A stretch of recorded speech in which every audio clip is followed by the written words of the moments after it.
السلام علیکم ورحمۃ اللہ وبرکاتہ۔ سیرت النبی سیریز میں آج کا جو ٹاپک ہے وہ ہے اسلام کا پہلا مرکز۔ حضرت صہیب اور حضرت عمار رضی اللہ عنہم دونوں آپ صلی اللہ علیہ وسلم کی خدمت میں حاضر ہوئے۔ آپ نے دونوں کو اپنے پاس بٹھایا۔ جب یہ بیٹھ گئے تو آپ نے ان کے سامنے اسلام پیش کیا اور قرآن کریم کی جو آیات آپ پر اس وقت تک نازل ہو چکی تھیں وہ پڑھ کر سنائیں۔ ان دونوں نے اسی وقت اسلام قبول کر لیا۔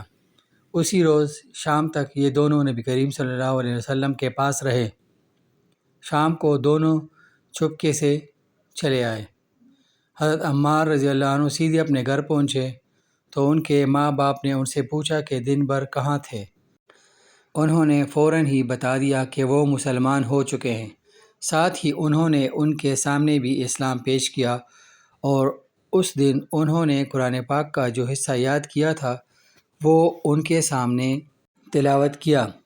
ان دونوں کو یہ کلام بے حد پسند آیا۔ دونوں فوراً ہی بیٹے کے ہاتھ پر مسلمان ہو گئے۔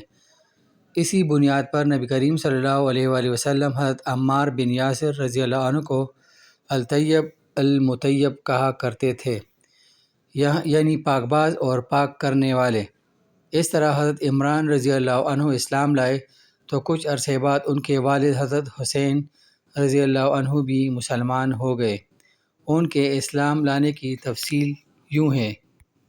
ایک مرتبہ قریش کے لوگ نبی کریم صلی اللہ علیہ وآلہ وسلم سے ملاقات کے لیے آئے۔ ان میں حضرت حسین رضی اللہ عنہ بھی تھے۔ قریش کے لوگ تو باہر رہ گئے، حسین رضی اللہ عنہ اندر چلے گئے۔ نبی کریم صلی اللہ علیہ وآلہ وسلم نے انہیں دیکھ کر فرمایا، ان بزرگ کو جگہ دو۔ جب وہ بیٹھ گئے تب حضرت حسین رضی اللہ عنہ نے کہا، یہ آپ کے بارے میں ہمیں کیسی آپ ہمارے معبودوں کو برا معلوم ہو۔ نبی کریم صلی اللہ علیہ وآلہ وسلم نے ارشاد فرمایا، اے حسین، آپ کتنے معبودوں کو پوجتے ہیں؟ حضرت حسین رضی اللہ عنہ نے جواب دیا، ہم 7 معبودوں کی عبادت کرتے ہیں، ان میں سے 6 تو زمین میں ہیں، ایک آسمان پر۔ اس پر آپ صلی اللہ علیہ وسلم نے فرمایا، اور اگر آپ کو کوئی نقصان پہنچ جائے تو پھر آپ کس سے مدد مانگتے ہیں؟ حضرت حسین رضی اللہ عنہ بولے، اس صورت میں ہم اس سے دعا مانگتے ہیں جو آسمان میں ہے۔ یہ جواب سن کر آپ صلی اللہ علیہ وسلم نے فرمایا، وہ تو تنہا تمہاری دعائیں سن کر پوری کرتا ہے اور تم اس کے ساتھ دوسروں کو بھی شریک کرتے ہو۔ اے حسین، کیا تم اپنے اس شرک سے خوش ہو؟ اسلام قبول کرو، اللہ تعالیٰ تمہیں سلامتی دے گا۔ حضرت حسین رضی اللہ عنہ یہ سنتے ہی مسلمان ہو گئے۔ اس وقت ان کے بیٹے حضرت عمران رضی اللہ عنہ اٹھ کر باپ کی طرف بڑھے اور ان سے لپٹ گئے۔ اس کے بعد حضرت حسین رضی اللہ عنہ نے واپس جانے کا ارادہ کیا تو آپ صلی اللہ علیہ وسلم نے اپنے صحابہ کرام رضی اللہ عنہم سے فرمایا، انہیں ان کے گھر تک پہنچا کر آئیں۔ حضرت حسین رضی اللہ عنہ جب دروازے سے باہر نکلے تو وہاں قریش کے لوگ موجود تھے۔ انہیں دیکھتے ہی بولے، لو یہ بھی بے دین ہو گیا۔ اس کے بعد وہ سب لوگ اپنے گھروں کو لوٹ گئے اور صحابہ کرام نے حضرت حسین رضی اللہ عنہ کو ان کے گھر تک پہنچایا۔ اس طرح 3 سال تک نبی کریم صلی اللہ علیہ وسلم خفیہ طور پر تبلیغ کرتے رہے۔ اس دوران جو شخص بھی مسلمان ہوتا تھا وہ مکہ کی گھاٹیوں میں چھپ کر نمازیں ادا کرتا تھا۔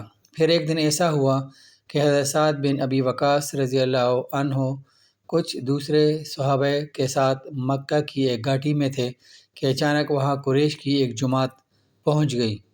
اس وقت صحابہ نماز پڑھ رہے تھے۔ مشرکوں کو یہ دیکھ کر بہت غصہ آیا اور وہ ان پر چڑھ دوڑے۔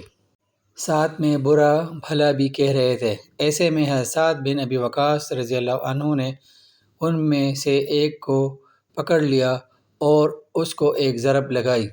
اس سے اس کی کھال پھٹ گئی، خون بہہ نکلا۔ یہ پہلا خون ہے جو اسلام کے نام پر بہایا گیا۔ اب قریشی دشمنی پر اتر آئے۔ اسی بنا پر نبی کریم صلی اللہ علیہ وسلم حضرت ارقم رضی اللہ عنہ کے مکان پر تشریف لے آئے تاکہ دشمنوں سے بچاؤ رہے۔ اس طرح حضرت ارقم رضی اللہ عنہ کا یہ مکان اسلام کا پہلا مرکز بنا۔ اس مکان کو دار ارقم کہا جاتا ہے۔ نبی کریم صلی اللہ علیہ وسلم کے دار ارقم میں تشریف لانے سے پہلے لوگوں کی ایک جماعت مسلمان ہو چکی تھی۔ اب نماز دار ارقم میں ادا ہونے لگی۔ نبی کریم صلی اللہ علیہ وآلہ وسلم صحابہ کرام کو وہیں نماز پڑھاتے، وہیں بیٹھ کر عبادت کرتے اور مسلمانوں کو دین کی تعلیم دیتے۔ اس طرح 3 سال گزر گئے۔ پھر اللہ تعالیٰ نے آپ کو اعلانیہ تبلیغ کا حکم فرمایا۔ اعلانیہ تبلیغ کی ابتدا بھی دار ارقم سے ہوئی۔